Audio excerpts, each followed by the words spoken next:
würde euch gerne in diesem Video erzählen, wie ich mich von meinen Allergiesymptomen befreit habe. Im Jahr 2019 habe ich diese Allergie entwickelt, das heißt, also bei mir ist sie noch nicht so lange her, Gott sei Dank. Deshalb konnte ich ganz gut recherchieren für mich.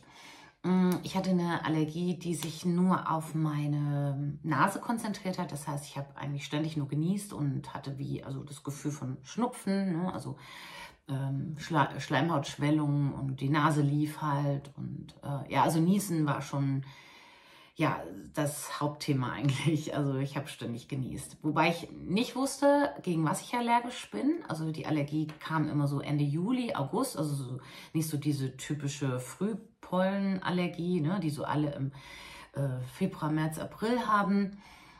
Also bei mir im Spätsommer, wo mich dann auch keiner ernst genommen hat, richtig. Du kannst keine Allergie haben. Im August hat kein Mensch eine Allergie.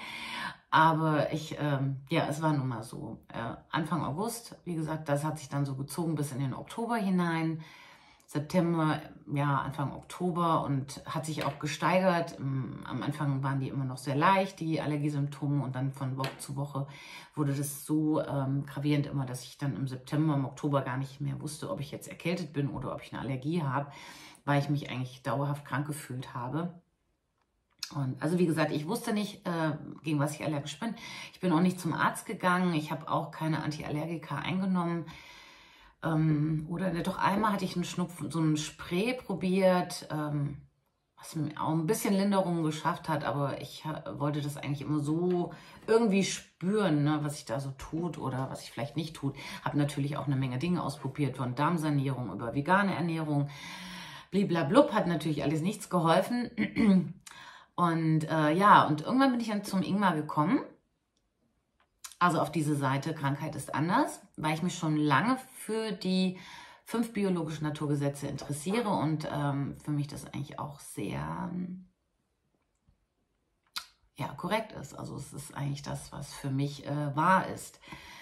Und und mit Ingmar habe ich dann so ein bisschen hin und her geschrieben. Wir sind so ein bisschen das Jahr durchgegangen. Also wie gesagt, es war ja irgendwas mit meinen Nasenschleimhäuten. Also muss es ja irgendwie was mit Witterung oder ein Stinkekonflikt sein. Und und ich war ja dann auch in der Heilungsphase. Das weiß man ja, ne? Treten die Symptome auf, ist man dann in der Heilungskrise. Also muss der Konflikt ja vorher irgendwo entstanden sein. Und es gab auch in dem Jahr 3 Themen, die mich ganz sehr belastet haben. Das eine mehr, das andere weniger, aber wie gesagt, es waren 3, grob gesagt. Es war ein Thema mit meinem Vater, den ich auch zu Hause bei mir habe, ein älterer Herr, ne, der so ein bisschen gepflegt werden muss, und ich wusste dann nicht, der ist sehr krank geworden und ich wusste nicht so richtig, was da auf mich zukommt. Dann ein Thema mit meinem Sohn, aber ja gut, es war auch sowas, wo ich einfach nicht wusste, Gott, was kommt da jetzt schon wieder auf mich zu oder auf uns zu. Und dann noch ein Thema mit meinem Auto, was mich auch so richtig geschockt hatte. Und so richtig weiß ich bis heute noch nicht, welches Thema es letztendlich gewesen ist, obwohl ich heute vermute, dass es das Thema mit dem Auto war, weil das hat mich sehr geschockt. Also es hat mich wirklich so auf dem falschen Fuß erwischt und es war auch isoliert. Also ich für mich alleine habe dies so empfunden. Und nur so als Tipp für alle, die ja so ein bisschen auf der Spurensuche sind. Ich habe dann auch viel in meinem Handy nachgeschaut, bei WhatsApp, weil es ja ganz oft so, wenn so Themen aktuell sind, dann schreibt man das gerne so der besten Freundin oder dem besten Freund, wem auch immer, oder irgendwo in der Familie. Man schreibt darüber, und da habe ich ganz oft auch mal nachgelesen, wann habe ich was geschrieben, zu welchem Thema.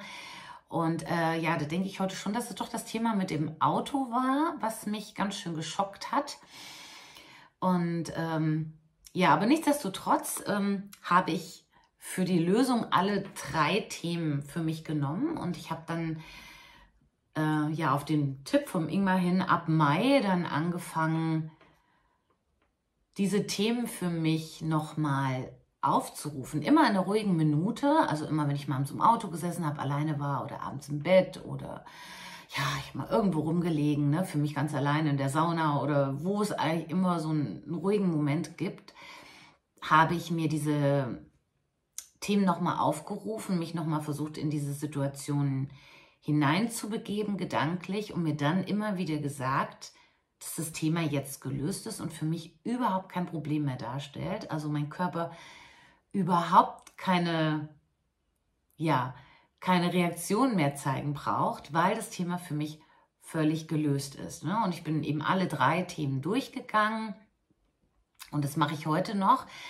Deswegen auch jetzt das Video. Wir haben heute Mai, also Mitte Mai, und es ist jetzt wieder so die Zeit, wo ich mich daran erinnere, dass ich diese Themen ja doch für mich besprechen werde, mir immer wieder ins Gedächtnis zurückhole und dann mir immer wieder klar mache, dass das Thema für mich völlig gelöst ist und dass ich nichts mehr da ist, was ich jetzt wittern müsste, ne, was da so auf mich zukommt, weil das ist gelöst und es stellt für mich überhaupt keine Gefahr mehr dar. Ja, das habe ich gemacht im ersten Jahr und daraufhin folgte auch keine Allergiesymptome mehr. Es war wirklich völlig weg. Es war nicht mal ansatzweise, also nicht mal ein Hauch von Niesen war da. Und und im zweiten Jahr hat das ganz genauso gut geklappt. Und jetzt bin ich im 3. Jahr und ich hoffe, dass es dieses Jahr genauso gut wird und nichts auftauchen wird. Aber ich traue dem Frieden immer noch nicht. Deswegen nehme ich mir immer so ab Mai, Juni doch immer mal wieder die Zeit, diese Themen mir ins Gedächtnis zu holen und sie für mich einfach als gelöst anzunehmen. Und ja, es hat super gut funktioniert. Und ich wünsche allen, denen es so ähnlich geht, die auch irgendwie so eine Symptomatik entwickelt haben, dass sie auch ihre Spur finden und sie mit ganz viel Leichtigkeit und Freude auflösen können.